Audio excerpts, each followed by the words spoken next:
En mi caso voy a hacerles dos exposiciones, una enfocada particularmente en el procedimiento que lleva adelante el Ministerio de Relaciones Exteriores en cuanto a la declaratoria de la condición de persona apátrida, y una segunda más breve que tiene que ver con la política nacional para una sociedad libre de racismo, discriminación racial y xenofobia, que es una política vigente en el país y que no necesariamente es tan conocida por todas las instituciones, pese a que todas estamos llamadas a cumplir varias de las acciones ahí establecidas, y se vincula muy bien con la población que nos convoca el día de hoy. Ya José Carlos nos hacía una introducción bastante elaborada de lo que el marco jurídico internacional nos establece, y básicamente nada más decirles que Costa Rica efectivamente emite un reglamento, un decreto ejecutivo en el año 2016 que responde precisamente a todo ese marco jurídico internacional que nos describía José Carlos, y que se incorpora claramente en el ordenamiento jurídico costarricense, como muchos saben. Bueno, Costa Rica tiene el artículo 7 de la Constitución Política, que establece la jerarquía de las convenciones internacionales por encima de las leyes nacionales, y la Sala Constitucional ha establecido que en caso de que esas convenciones de derechos humanos generen mayor protección para las personas, podrían ser incluso supraconstitucionales cuando así corresponde. Esto entonces no me voy a detener en, en ello, pero sí que tuviéramos presente que Costa Rica responde a todo ese marco jurídico internacional. Algunas reflexiones iniciales, y como también ya lo mencionaba José Carlos, el reglamento fue un proceso que se trabajó por casi 4 años, que incluyó un esfuerzo de la Cancillería y tuvo un importante acompañamiento del ACNUR, y también se consultó por supuesto a instituciones pertinentes. Recoge recomendaciones sobre apatridia, pero también incorpora la visión de la experiencia, del procedimiento, por determinar la condición de refugiados, porque sí les podemos decir que en Cancillería existía digamos, varias de las personas que hemos trabajado en Cancillería también hemos tenido experiencia en el procedimiento de determinación de la condición de refugiado, y mucho de lo que se incorpora en el reglamento sobre apatridia responde también a esa lógica de determinación de una persona como refugiada. También recoge la experiencia práctica de procedimientos de apatridia. ¿Por qué? Porque la determinación de la apatridia no se empieza a dar con el reglamento, sino que ya el Ministerio de Relaciones Exteriores desde prácticamente 1997 venía determinando personas como apátridas. Y eso, como les decía, ya en 20 años hemos declarado 12, y hubo unas 4 a 5 personas que fueron determinadas como personas apátridas de previo a la emisión del reglamento. Entonces el reglamento también incorpora esa experiencia práctica que se tenía en Cancillería al respecto.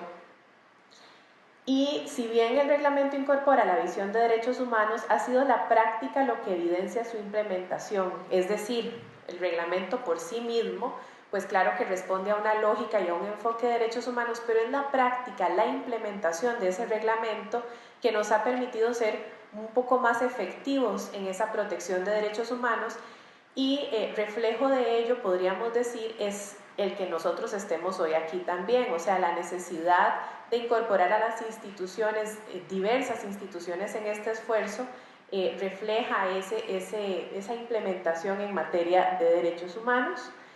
Hemos determinado la importancia de encontrar vías alternativas para resolver problemáticas estructurales, por ejemplo, la falta de registro en Costa Rica en algunos casos, excepcionales, pero existen, y muchas veces claramente pues una falta de registro en otros estados de la región.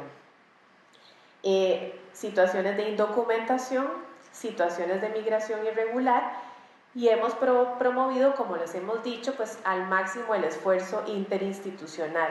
Hemos firmado memorándums de entendimiento, bueno, particularmente con el ACNUR, que dicho sea de paso, le agradecemos mucho el ACNUR porque también hoy nos está apoyando a la distancia. No pudieron estar con nosotros porque paralela a esta reunión, o paralelo, hay un curso regional sobre apatridia en Guatemala, Parte de nuestro equipo también está allá, así que nos dividimos las tareas. Parte del equipo de registro civil, el otro don Luis está allá también, y doña Eloísa Castro está hoy en Antigua Guatemala dando su testimonio. Entonces nos dividimos los equipos para trabajar en esta materia. Y el ACNUR nos está apoyando también el día de hoy con la grabación de toda la capacitación, porque esta capacitación o las diferentes presentaciones van a replicarse en las instituciones para aquellas personas que también no pudieron acompañarnos el día de hoy. Así que aprovecho también para agradecer al ACNUR su acompañamiento.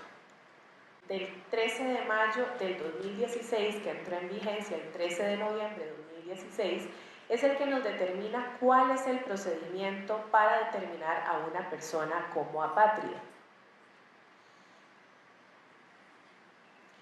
Los principios, no me voy a detener mucho en los principios son los mismos que establecen las convenciones que ya José Carlos les mencionaba, y vean que hay un principio de no devolución, asemejándolo, digamos, a la situación de protección de personas refugiadas eventualmente, y ahora luego les voy a explicar que pueden existir refugiados apátridas.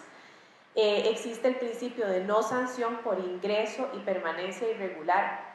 Aquí me detengo y reitero y subrayo que la apatridia no siempre está ligada a la migración, pero claramente puede estar ligada a la migración, por lo que les mencionaba del tema de eventualmente falta de registro en otros estados.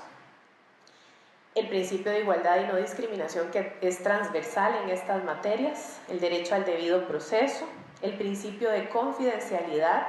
Claramente este tipo de procedimientos son confidenciales.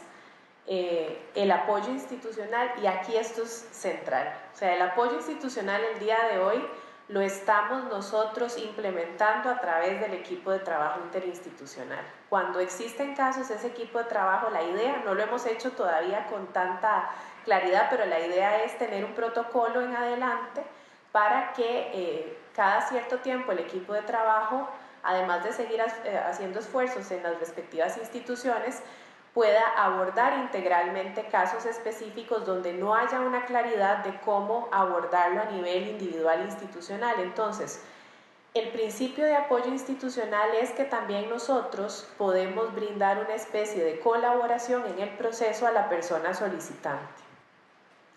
Existe carga y mérito de la prueba es compartida en este tipo de procesos. No es solamente la carga, digamos, solamente de la persona solicitante, ni tampoco es solamente del Estado, es compartida la carga de la prueba. Bueno, el mérito de la prueba, digamos que es concomitante a esta carga compartida de la prueba. Está el principio de gratuidad también, y esto es muy importante, el enfoque diferenciado. Nosotros en los últimos, digamos que en las decisiones más recientes, lo que hemos es declarado personas con un enfoque diferenciado, particularmente personas adultas mayores, en donde agotados todos los mecanismos, sea de inscripción, sea de regularización, etcétera, no hay forma de comprobar que esa persona, que estamos hablando de personas mayores de 65, 70 años en condiciones de bastante vulnerabilidad, no se logra comprobar que la persona es nacional de país alguno. Y esos son casos excepcionales realmente, pero nosotros aplicamos el enfoque diferenciado de derechos humanos. Entonces, si ustedes en algún momento llegan a conocer las resoluciones de declaratoria, se darán cuenta que las resoluciones claramente no son iguales, porque cada caso es un caso, o sea, no podemos generalizar, pero también aplicamos en esa lógica el enfoque diferenciado de derechos humanos. Pero sí les digo que lo que más hemos detectado que podrían ser casos de apatridia o que están en riesgo de apatridia son personas mayores, como el caso de doña Eloísa Castro, precisamente. Bueno, ¿por qué el Ministerio de Relaciones Exteriores es el que lleva adelante este procedimiento? Por una disposición legal de la Ley General de Migración y Extranjería, ahí tienen el artículo y el inciso.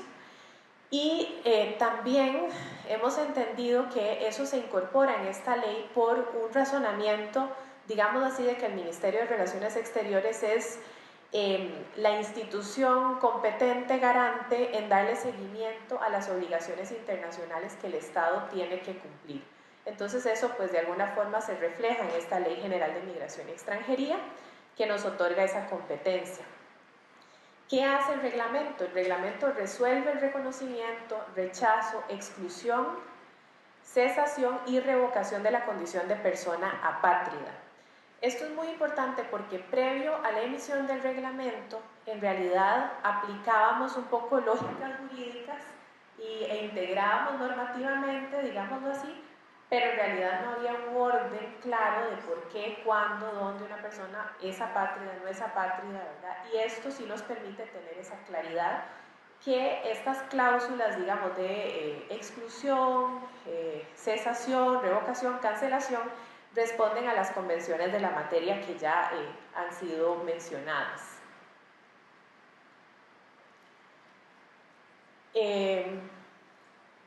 Vamos a ver, ¿qué es entonces la determinación de la condición de persona apátrida? Es un acto declarativo de carácter o de contenido humanitario y no de carácter político. Esto es muy importante, es un procedimiento administrativo al final del día, ¿verdad? No pueden imperar criterios políticos, como por ejemplo en casos de asilo político, ¿verdad? Que hay una potestad del Poder Ejecutivo para definir cuando una persona es o no es asilada política, según sea perseguida política, y eso es un acto de gobierno, acto político que no tiene ningún tipo de recurso de impugnación, por ejemplo.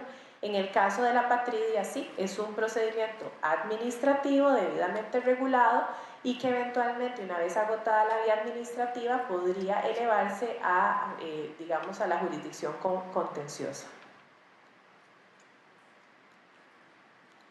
Bueno, un poco para que ustedes sepan cómo va desarrollándose el proceso.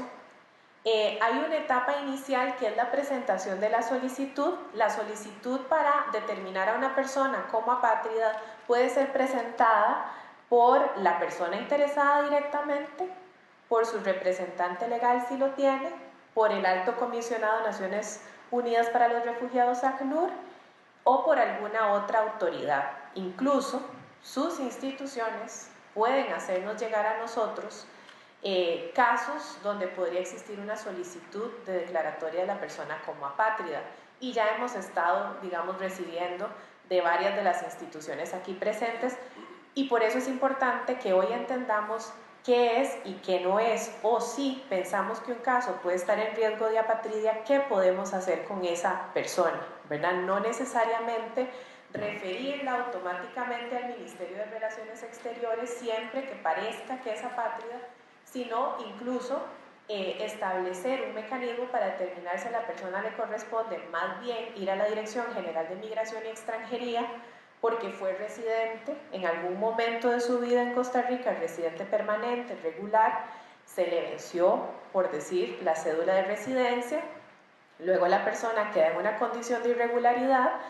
Puede ser que esa persona, cuando fue residente, entró vía amnistía, y con las amnistías en Costa Rica, especialmente con una, se les eximía de presentar ciertos requisitos, por ejemplo la certificación de nacimiento, y presentaban una declaración jurada, y resulta que ya se les vence la cédula de residencia, la persona queda en condición, digamos, de migratoria irregular, pero esa persona tiene una nacionalidad, o podría tener una nacionalidad si es que no fue registrado en su momento, pero no es apátrida, ¿verdad?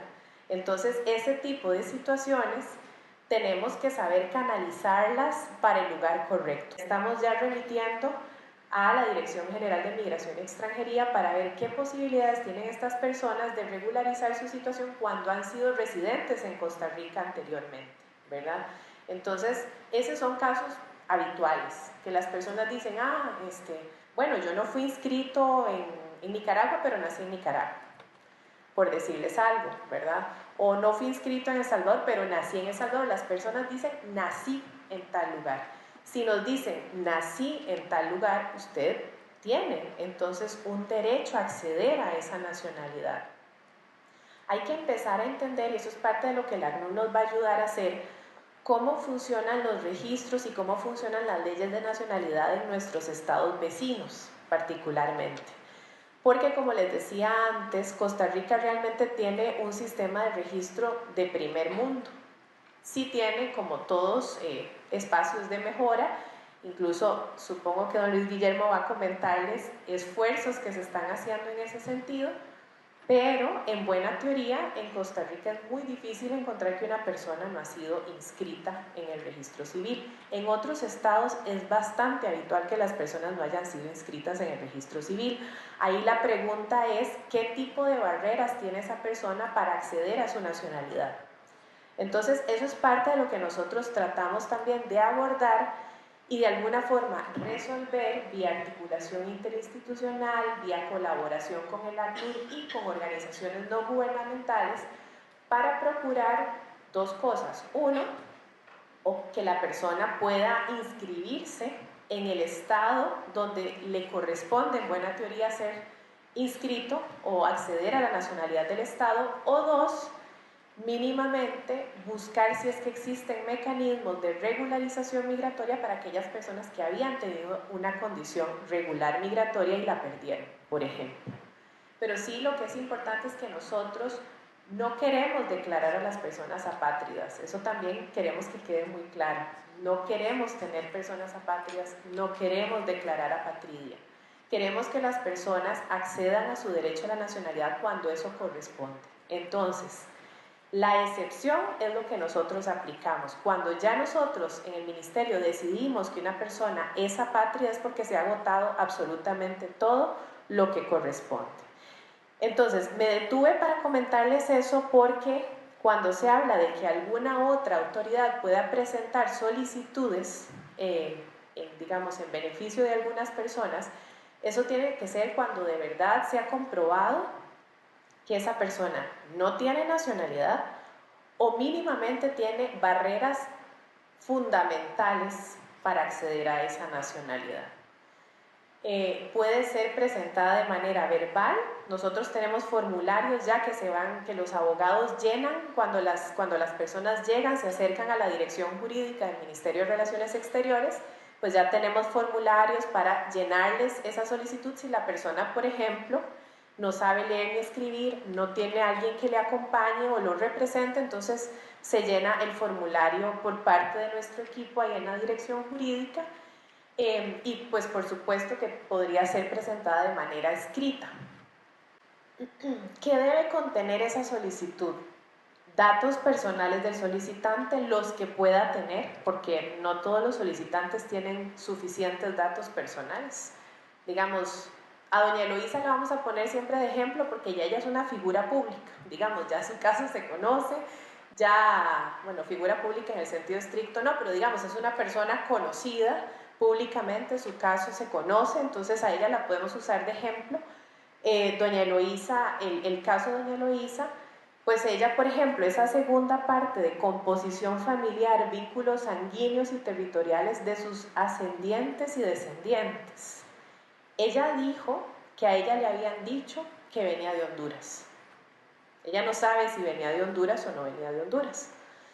A ella la abandona una señora, entonces ella no podría decirnos cuál es su composición familiar. Ella no sabía quiénes eran sus padres, no sabía nada de su familia, entonces esa parte pues es complicado que ella pudiera llenar ese requisito. Lo único que nos pudo decir es eso, que aparentemente venía de Honduras. Y bueno, claramente sus descendientes, sus hijos, que todos son costarricenses, ¿verdad? Todos los hijos de doña Eloísa son costarricenses. Entonces, ¿qué hacemos nosotros con eso? Nos dice, bueno, puede ser que vengo de Honduras. Le preguntamos a Honduras. Honduras, ¿usted tiene inscrito, registrado a una persona con estos nombres, esta información? No, no la tenemos, ¿verdad? Y además, bueno, con tan poca información cuesta mucho, pero por lo menos los estados que nos colaboran, y Panamá es uno que colabora de manera importante, hacen una investigación y tratan de dar con algún nombre parecido o algo vinculado, y si no dan con él, pues la persona no está inscrita en ese país. Y ahí habría que también, que es lo que hicimos, pues averiguar hasta dónde esa persona podría ser inscrita con la información que tiene. En muchos estados no hay posibilidad de que sea inscrita si no tiene más información que ella y su nombre, ¿verdad? Porque no sabe cuál es la composición familiar o su vínculo sanguíneo con ese otro estado. Bueno, tiene que fundamentar las razones por las cuales se está presentando la solicitud de determinación de la condición de persona apátrida. Muchas veces las fundamentaciones que nos dan tienen que ver más con las otras situaciones que les mencionaba antes y no necesariamente con el hecho de que no tiene una nacionalidad. Ahora cada vez son fundamentaciones, digamos, más en la línea de no tengo nacionalidad porque la gente está conociendo mucho más el proceso. Tienen que aportar prueba documental, si se tiene por supuesto toda la prueba, en algunos casos nos presentan un poco como en el registro la fe de bautizo, ¿verdad? No sé, vacunas, ese tipo digamos que de elementos, pero aquí la prueba testimonial es central, que eso digamos que es un poquito el valor agregado del procedimiento de determinación de la condición de persona apátrida, porque cuando realmente nosotros determinamos que la persona es apátrida, los testigos juegan un papel central, ¿verdad? Tienen que ser testigos consecuentes, consistentes y que nos den información que sea información, por supuesto, relevante para el procedimiento. No, digamos, aunque nos duela mucho los casos de muchas personas, y aquí hay que tener, pues, por supuesto, sensibilidad humana y saber que detrás de cada historia hay una persona y que y esa persona puede estar sufriendo, puede haber sufrido toda su vida, hay que tener mucha delicadeza para tratar estos casos, pero muchas veces, por más que nos duela la historia, jurídicamente no hay una consistencia de que la persona es apátrida, ¿verdad? Entonces, eso hay que tener mucho cuidado. Y bueno, por supuesto tiene que aportar medios de notificación. Esa era la primera etapa. La etapa intermedia o de investigación, bueno, se abre un expediente para cada solicitante una vez que se recibe la solicitud y se envían oficios inmediatamente a las instituciones que están ahí señaladas, particularmente y directamente al registro civil es el primero al que le mandamos. ¿Por qué? Una de dos, para saber si la persona está registrada aquí, que por alguna razón, ¿verdad? No lo sabe, no lo ha utilizado, etcétera, podría ser, o si la persona ya empezó gestiones para inscribirse en Costa Rica.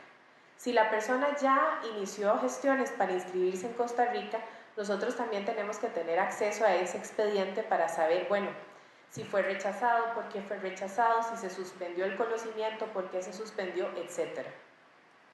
Y bueno, a Interpol, porque no todo el mundo se porta bien, entonces pues Interpol es muy importante para saber si la persona es buscada a nivel internacional, el registro judicial para tener antecedentes judiciales, y aquí aclaro, no porque la persona tenga antecedentes judiciales es que no va a ser declarada apátrida si lo es, ¿verdad? Eso, pero es para tener los antecedentes de esa persona. Incluso así nos hemos percatado que ya el registro judicial en un caso tenía una persona apátrida, que no había sido declarada apátrida, pero como no sabían cómo llamarle, le pusieron apátrida. Y nosotros empezamos un trabajo con el registro. No le pongan así porque todavía no es apátrida, ¿verdad? Pónganle, no sé, sin documento, algo, pero distinto a de una vez calificarlo como apátrida por una entidad estatal. Entonces, eso para que vean que hay casos interesantes también que nos permiten reflexionar sobre cómo mejorar los sistemas, digamos, articuladores interinstitucionalmente. Y en ese caso de esa persona apátrida para el registro judicial, que no era y que no sabemos si es tampoco, la persona tenía antecedentes judiciales, ¿verdad? Incluso la persona llegó y nos dijo, sí es cierto, yo hice eso, ¿verdad? Entonces, no necesariamente es que le vamos a decir, ah, no, usted no es apátrida porque usted cometió un delito. No, porque son dos cosas diferentes. Todas las personas tienen derecho a tener una nacionalidad y a tener una identidad, ¿verdad? No lo vamos a privar si la persona cometió un delito, porque no lo hace menos humano, digámoslo así, que haya cometido el delito. Ahora, si el delito es un delito grave contra el derecho internacional, o un delito grave contra Naciones Unidas, que ahora lo vamos a ver, que son cláusulas de exclusión, entonces ahí sí, no puede ser apátrida. Bueno, se manda a la Dirección General de Migración y Extranjería también, porque nos puede dar información importante si la persona está registrada ante la dirección, si ha sido residente, si ha tenido una condición migratoria específica, etc. Y también a las embajadas que corresponda. A veces podemos mandar a varias embajadas porque no sabemos muy bien si la persona es eventualmente panameña, nicaragüense, salvadoreña, entonces a veces mandamos a varias embajadas. Aquí hay que tener cuidado porque perfectamente puede suceder que hay personas que están solicitando la apatridia y que podría ser que sufran de temores fundados de persecución en otro estado. Entonces, si nosotros vamos a mandar a solicitar información al estado que la persigue, pues estamos violando igual derecho y derecho internacional y derechos de esa persona. Hay que tener mucho cuidado. Entonces, esta etapa es central para nosotros, ¿verdad? Nosotros, y ahí hay una persona que no está hoy aquí porque está en Guatemala, que es quien se ha venido encargando mucho, que es María Julia Cerdas, se ha encargado mucho de ese, digamos, ese tejido fino de ver caso por caso y ver, bueno, cómo podemos direccionar y qué más información, qué otra información requerimos en esos casos, porque no siempre solo a esas instituciones, esas son las automáticas, pero podríamos pedir información a otras instituciones. Se asigna fecha para entrevista, en este caso las fechas para entrevista son pues bastante cercanas, digamos hay cortos plazos para esto. Muy bien. Bueno, ahí ya les explicaba que hay que tener mucho cuidado con el tema de la confidencialidad y de la protección de la persona cuando mandamos a pedir información a las embajadas o consulados. El propósito de requerir información, sin embargo, a estas entidades es determinar si el solicitante es considerado como nacional por algún estado conforme su legislación o si podría serlo. Por ejemplo, Argentina tiene una legislación de nacionalidad muy particular y una persona que puede ser argentina puede acceder a esa nacionalidad prácticamente en cualquier momento de su vida, ¿verdad? Entonces, en algunos casos, pues hay límites para acceder a esa nacionalidad y hay otros países que no tienen esos límites. Entonces, todo ese tipo de situaciones tenemos que analizarlas según sea el caso. Bueno, eso ya lo mencioné. El tema de la protección en caso de que haya temores fundados. Las entrevistas pueden ser varias entrevistas. Estamos facultados para hacer las que sean necesarias. No somos, digamos, sumamente rigurosos en que sean una o dos, nada más porque nuevamente son casos tan especiales, tan particulares, que muchas veces se necesita seguir ahondando en información que no necesariamente se tiene con la primera entrevista. Por supuesto que esto sin necesidad de cargar demasiado al solicitante o a los testigos, de que tengan que desplazarse al ministerio, ¿verdad? O que tengan que invertir demasiado de su tiempo en esto, pero si es del caso, hacemos varias entrevistas. Bueno, por supuesto que se les explican derechos y obligaciones, y bueno, hay un poco como las reglas de las entrevistas que nosotros hacemos, que son relativamente flexibles, pero también ya hay un formato de entrevistas en ese sentido. Ya el reglamento prevé que exista un documento provisional como solicitante. Bueno, en este caso creo que ahora es condición especial, si no me equivoco, que dice no dice solicitante, ya no dice eso, solicitante de la condición de apatridia o de apátrida, sino que dice, creo que condición especial. ¿Qué dice? ¿Qué dice, Andrea? Categoría especial. Categoría especial, gracias, muchas gracias, sí. Pero eso es una mejora importante, porque bueno, cuando una persona se le pone en un documento solicitante de condición de apátrida, eso de alguna manera genera estigmatización, ¿verdad? Frente a las instituciones, frente a los bancos, más si no se sabe qué es apátrida, ¿verdad? Que por cierto vamos a hacer un ejercicio, se llama apátrida y la condición es apatridia, ¿verdad? Por cualquier cosa, porque yo sé que es una palabra difícil de decir. A veces nos llegan solicitudes de apatriada por voluntad, por ejemplo. Entonces, para que vean que es que la figura es bastante difícil de digerir también. Entonces, bueno, si llega a un banco o a una institución como solicitante de la condición de apátrida, muchas veces le dicen Yo no sé qué es eso y eso no sirve de nada. Y le ha pasado, por ejemplo, a doña Eloísa, o le pasó cuando tenía el solicitante. Pero como bien dice Andrea, categoría especial, dice el carnet ahora. Entonces, ese documento es gratuito, es por 6 meses prorrogables y a los 3 meses de haber iniciado la solicitud, la persona tiene derecho a trabajar. Igual que en el caso de los solicitantes de refugio, por ejemplo. Eso es un esfuerzo que hicimos con el Ministerio de Trabajo también. Y es la Dirección General de Migración y Extranjería la que emite ese documento provisional. ¿Por qué es que ese documento provisional es importante? Porque el proceso, o sea, el reglamento establece que el proceso dura 1 año, pero eventualmente puede extenderse hasta 2 años cuando estemos esperando información que viene de otro país, por ejemplo. Y en general, la verdad es que siempre estamos esperando información de todo lado. Entonces, normalmente está durando los 2 años el procedimiento y por eso es que el documento provisional es central, porque no vamos a dejar a esa persona 2 años sin ningún tipo de documento que la acredite como lo que es en ese momento una solicitante, una persona solicitante de apatridia. Ya les mencionaba que pueden haber refugiados apátridas, ¿verdad? Una persona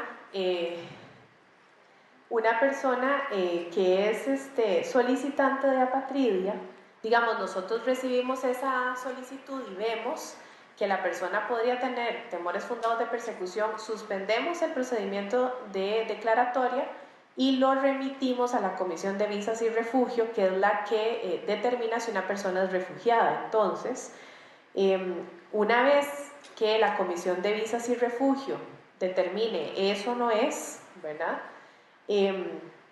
Vuelve a nosotros. El caso vuelve al Ministerio de Relaciones Exteriores para seguir con el proceso de determinación de la declaratoria de apatridia. No son excluyentes, eso es importante, era lo que les decía, pero sí tiene prioridad la protección como refugiado por sobre la de apatridia, ¿verdad? Porque si hay una persecución hacia una persona, pues lo primero que hay que hacer es protegerla de esa persecución y posteriormente poder determinar si no tiene nacionalidad, que tenemos un caso en ciernes en este momento. Un originario de aparentemente Burundi, que ya fue declarado refugiado y ahora está en estudio de apatridia y que podría ser apátrida también. Bueno, esa es la etapa final, la resolución, que pues hay lógicas aquí administrativas muy claras. La resolución la firma, en este caso, la ministra de Relaciones Exteriores y Culto.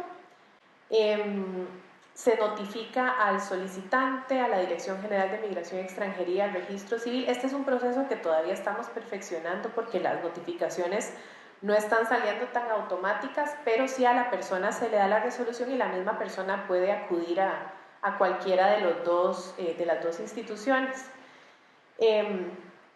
Ya les decía lo de la duración del proceso y aquí lo importante es que la persona perfectamente es rebelde este control.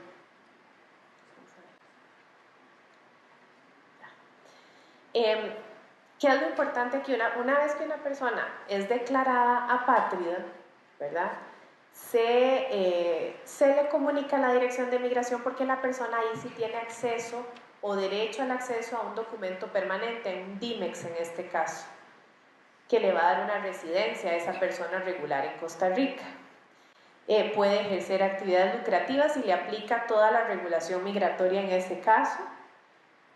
Y como les digo, se les da ese documento permanente, es el mismo documento que se le entrega a las personas refugiadas en Costa Rica, el mismo. Entonces la persona tiene ese canal por seguir. Una vez que es declarada apátrida, se le da un documento permanente. Pero la persona también podría, ahora, y don Luis Guillermo les va a explicar más adelante cómo funciona, ahora tiene la opción la persona también de acudir a la naturalización como costarricense. Pero al final del día es optativo, ¿verdad? O puede mantenerse con una condición migratoria regular vía documento permanente DIMEX, o puede, cumpliendo con los requisitos que ahora nos va a compartir, acceder a la naturalización como mecanismo de resolución de su condición de apatridia. Muy bien, esto es importante porque tenemos que tener muy claro, nuevamente, y aquí enfatizo, quién es y quién no es apátrida. Entonces hay cláusulas de exclusión.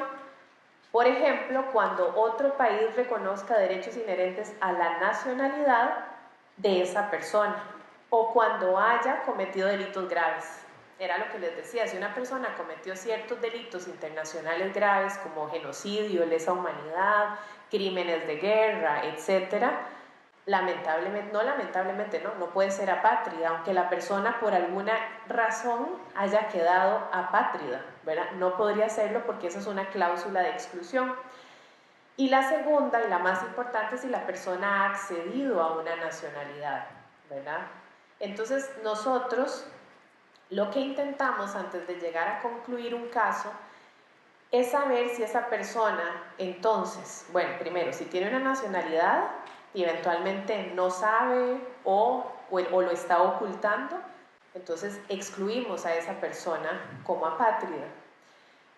O en segundo término, cuando sabemos que esa persona, aun y cuando en el momento no tiene nacionalidad, puede acceder a esa nacionalidad y no ha hecho los esfuerzos para acceder a esa nacionalidad, porque la persona, por más difíciles que sean las situaciones, debe acceder y debe hacer los esfuerzos para acceder a su nacionalidad, a la que le corresponde. Hay personas que nos dicen, bueno, tenemos un casillo por ahí que nos dijo que no quiere tener la nacionalidad que tiene. Bueno, eso lo lamentamos, pero no le podemos declarar como apátrida si usted tiene nacionalidad, por más que, ¿verdad?, su país de origen no sea el mejor portado a nivel de la comunidad internacional, pero tiene una nacionalidad. Entonces esas cláusulas de exclusión son centrales para nosotros. Si nosotros vemos que hay posibilidad de acceder, impulsamos, instamos a la gente a que acceda a esa nacionalidad y le decimos, no queremos que usted sea apátrida, acceda a su nacionalidad. Y si hay dificultad, hemos buscado mecanismos, como les explicaba anteriormente, con el ACNUR y con organizaciones no gubernamentales para que nos ayuden a que esas personas tengan facilidad para acceder a ese procedimiento de nacionalidad en el país que le corresponde. La cesación, la cláusula de cesación, es cuando la persona adquiera una nacionalidad, es decir, a doña Eloísa le tenemos que aplicar la cláusula de cesación. Ya doña Eloísa no es apátrida, cesó de ser apátrida una vez que accedió a la nacionalidad costarricense. La cancelación de la condición es cuando haya prueba de razones sobrevinientes que anulan la necesidad de la conservación de su reconocimiento. Por ejemplo, digamos que la persona no sabía que era nacional de un estado, y luego nos percatamos de eso, ella se percata, hay toda la prueba de que es nacional de un estado, entonces se le cancela claramente la condición de persona apátrida. La revocación es cuando el ministerio, en este caso, tenga en su poder nueva prueba que demuestre que el solicitante ocultó o falseó hechos materiales sobre los que fundamentó su solicitud. Lo que les decía, si la persona oculta, bueno, que por ejemplo, y digamos que Interpol no lo tiene, el registro judicial no lo tiene, no tenemos información y oculta, por ejemplo, que pues es un criminal internacional y nosotros no tenemos información y luego la tenemos, pues se le revoca, ¿verdad? Se le revoca la condición. E igualmente si la persona miente en cuanto a que es nacional de un estado, por ejemplo, y luego tenemos la información, se le revoca.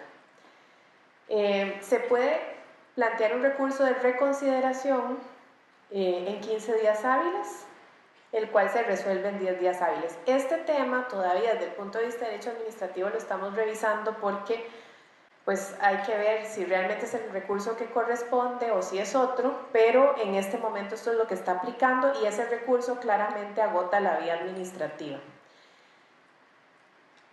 Entonces, para cerrar esta primera presentación, ha habido grandes esfuerzos de coordinación y articulación interinstitucional, como les mencionaba al inicio, siempre y desde un primer momento con el registro civil, con quien también hemos trabajado muy de la mano para todos estos esfuerzos de convertir a Costa Rica, le llamamos así un campeón, porque bueno, ese es el título que se da a nivel internacional cuando un Estado se porta bien y aboga por ciertos temas, entonces somos campeones en la erradicación de la apatridia, y el registro civil ha hecho un gran trabajo en esta materia, y especialmente con la reforma en el reglamento para permitir una naturalización expedita para las personas apátridas, porque también pues hay una confianza, entendemos nosotros, en el proceso que lleva adelante la Cancillería para poder determinar que una persona es apátrida, entonces saber que si es declarada apátrida, es apátrida, ¿verdad? Y si no, ya en las resoluciones también estamos incorporando las cláusulas de cancelación y revocación para que las personas estén enteradas de que eventualmente, si hay una de esas causales, esa persona puede cesar o se le puede cancelar o revocar la condición de apatridia. Bueno, hemos trabajado, como les decía, con Migración, con Ministerio de Trabajo, claramente con el ACNUR, y ahora y hoy, por eso es que estamos en este esfuerzo con el Ministerio de Educación, la Caja Costarricense de Seguro Social, el PANI, el acompañamiento de la Defensoría, que es tan importante, y se ha constituido un equipo de trabajo con claros objetivos de generar procesos de abordaje adecuado e integral. No hablemos solamente para personas apátridas, que son las menos, sino para personas que podrían estar en riesgo de apatridia o que tengan una situación que ya hemos mencionado, en donde pueda existir una vulnerabilidad en temas de nacionalidad e identidad. Entonces, la idea de este equipo interinstitucional es que podamos llegar a tener una claridad mayor de cómo dar respuesta a las situaciones diversas que se presentan en nuestras instituciones sobre personas que podrían decir, vean, yo soy apátrida porque no tengo documentos. Bueno, veamos su caso, no necesariamente tiene que ser así. O yo soy apátrida porque, lo que les decía, fui residente, ya no lo soy, no tengo inscripción en el registro de tal país, entonces soy apátrida. Bueno, depende. Ahí lo que puede estar sucediendo es que hay una ausencia de registro, pero no necesariamente usted es apátrida, ¿verdad? Entonces, ese tipo de situaciones son las que tenemos que tener la capacidad de identificar y tratar de decirle a la persona, vea, yo creo que usted debería primero ir a preguntar a Migración, o vaya y pregunte a Registro Civil, o vaya y pregunte, pero no decirles a las personas, yo creo que usted es apátrida, vaya a la Cancillería porque ahí le van a ayudar. No, no necesariamente, ¿verdad? De hecho, nosotros estamos recibiendo casos a veces referidos por cualquier institución y tenemos que explicarle a la persona, vea, no, la apatridia es esto, esto, esto, si usted tiene derecho a su nacionalidad, si usted tiene una nacionalidad, no es apátrida, etcétera, ¿verdad? Entonces hay que generar una conciencia en ese sentido porque para la Cancillería y creo para el Estado costarricense, este es un esfuerzo de ponderación de intereses. ¿En qué sentido? Nos interesa resguardar los derechos humanos de las personas por un lado y por el otro resguardar la seguridad y la estabilidad del Estado costarricense. Entonces, en ese esfuerzo, en esa ponderación, es donde nosotros hacemos todo este tipo de esfuerzos. Gracias. Esta es la primera de las exposiciones.